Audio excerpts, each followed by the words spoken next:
કરાઈ। માનવજ્યોત સંસ્થા ભુજ અને શ્રી રામદેવ સેવાશ્રમ પાલારા કચ્છ દ્વારા 7 દિવ્યાંગ ભાઈ બહેનોને ટ્રાયસિકલો અર્પણ કરી માર્ગો ઉપર ફરતા કરાતા દિવ્યાંગોએ ખુશી વ્યક્ત કરી હતી। સંસ્થા દ્વારા અત્યાર સુધીમાં 514 દિવ્યાંગોને ટ્રાયસિકલો અર્પણ કરાઈ છે।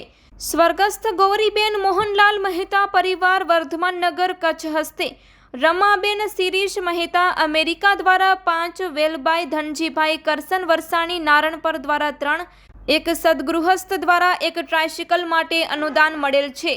આ પ્રારંભે સંસ્થા શ્રી સુરેશભાઈ મહેશ્વરીએ પ્રસંગ પરિચય આપ્યો હતો અને સંસ્થાની કચ્છભરમાં ચાલી રહેલ પ્રવૃત્તિઓની માહિતી આપી હતી।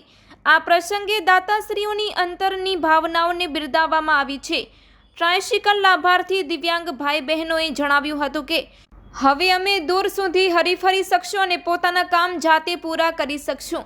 7 દિવ્યાંગ ભાઈ બહેનોને ટ્રાયસિકલો અર્પણ કરાતા તેઓ શ્રીએ આનંદની લાગણી અનુભવી સંસ્થા અને દાતાશ્રીઓનો આભાર માન્યો હતો।